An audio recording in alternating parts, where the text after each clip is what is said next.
Welcome to the Brother Henry and You Show. I am your host, Henry Harris.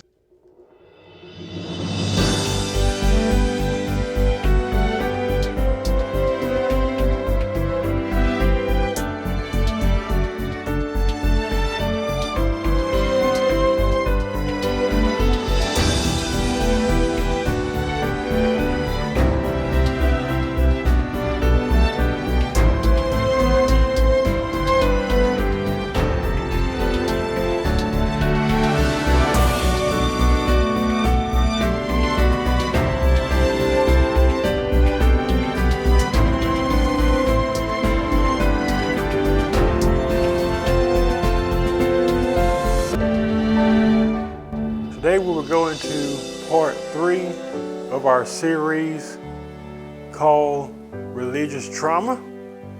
And we're going to be talking about identifying spiritual abuse. Now, this is very important because there are so many people out there today that are experiencing spiritual abuse and they are not aware of it.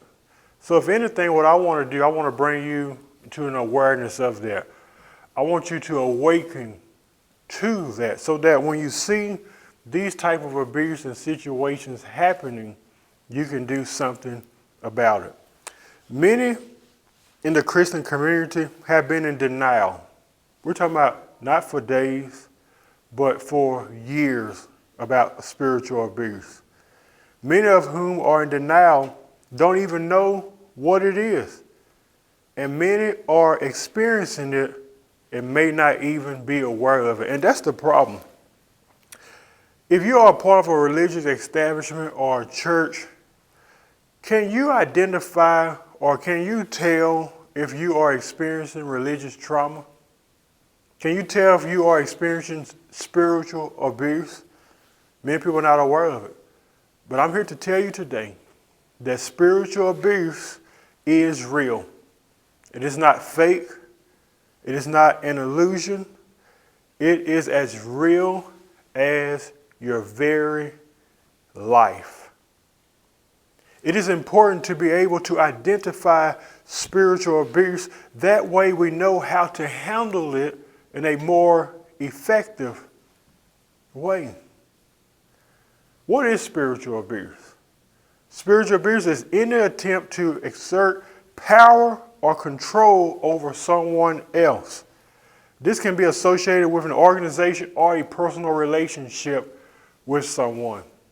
Spiritual abuse is when someone, specifically a spiritual leader, is someone who uses their power and influence to manipulate and control the masses, to manipulate and control someone that they know.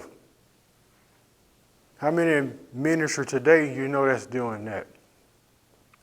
What is also important is that spiritual abuse is not limited to a religious group or denomination. This can even happen in many religious settings.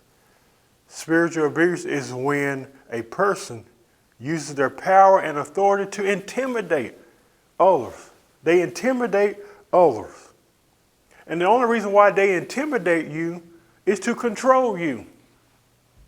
Oh, I don't believe this is happening, Brother Henry. You better wake up because let me tell you something. It is happening. How often are we in churches and you say, I feel like trying to control everything that I do. Some people call it witchcraft. It may be that. I can't make my own choices. I can't make my own decisions. I got to get the pastor's permission. That's control. This is very common among many religious leaders today. So here's the main highlight that I want you to see. Spiritual abuse is connected to control, power, and intimidation. Can you repeat that after me? Say control. Now say power. Now what you say intimidation. You may say, well, why are you making me repeat it? Because I want you to get this into your spirit. I want you to remember this. And one of many ways we can remember what someone says is by repeating what they say. Spiritual abuse doesn't just happen in a religious establishment. It can take place by a family member or a spiritual leader. They use their power and authority and influence, as I said earlier, to manipulate you or intimidate you. To do as they say. It's all about control. That's the main factor here that I want you to see in today's teaching. It's all about control. And that's how spiritual abusers, him or her, gain their power. You want to make a spiritual abuser more powerful? Keep giving them the permission to control you and manipulate you and intimidate you. And by you giving them permission to do that to you, you're actually adding to the power that they already have to continue to manipulate you and control you and abuse you. What are some ways they can spiritually abuse you? You may want to write this down. It's very important. Number one, they isolate you from other people and other religious institutions. For example, you belong to this church, you belong to this ministry, you are not allowed to go to another church, or else God is going to cause harm in your life, or God is going to make you sick. It's always accompanied by some type of threat. That is spiritual abuse. Number two, they use scriptures to humiliate you or embarrass you, to make you feel as though you don't know anything or don't know who you're talking about, or that your relationship with God is only filtered through them and not yourself. Your relationship with God, they are your only channel towards God, because you cannot have your own relationship with God dealing with a spiritual abuser. Number three, they force you to give your time, your money, your resources, oftentimes, not all the time, but oftentimes for selfish gain. If you don't give, God will curse you. If you don't do this, God is going to do that. That is all manipulation and control so they can have their way.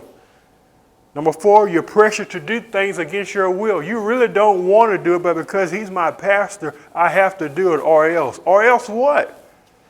The very fact that he would say, or else, that is spiritual manipulation. That is spiritual, that's control. Number five, they try to control every aspect of your life.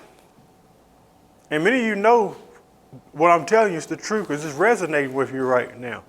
It's connecting with you. The dots are starting to connect as I'm doing this series on religious trauma. Think about it. They control every aspect of your life. Who you can marry, who you can't marry. Where you can go, where you cannot go. Where you can stay, where you cannot stay. What you can say, what you cannot say. What you can do, what you can. I'm getting just dizzy even just talking about that. It's all about making you do things that goes against their will. Number six, bullying. I call them religious bullies. They do it all the time. They want to bully you with the Bible and bully you with scripture and bully you with spirituality. We know that is not the heart of God. These are just a few tactics that are used towards those who are vulnerable. People who experience spiritual abuse often feel ashamed and isolated, and some even feel, I believe, that they even deserve it. How many people you've heard say that before? I deserve this. The way I'm feeling right now, I deserve it. My pastor said it. The church said it. Somebody in the church. I deserve how I feel. They really feel that they deserve to be treated badly in the religious establishment. They really feel that they deserve to be punished. But you have to realize that abuse is never the fault of the victim. It's never the fault of the victim. How often have you felt abused, isolated, and controlled by the religious establishment or spiritual leader? When will you realize and say enough is enough? Spiritual abuse is never okay. And no matter how you may normalize it and make it look pretty, there's nothing normal about using your power and control to hurt people. You don't deserve this type of trauma, and you deserve to feel safe.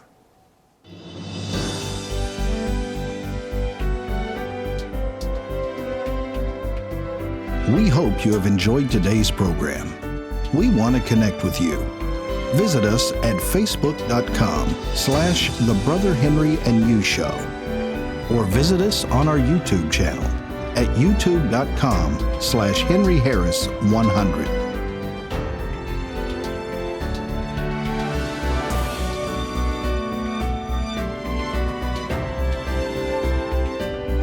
We're so grateful you tuned in today and hope you have a fantastic day.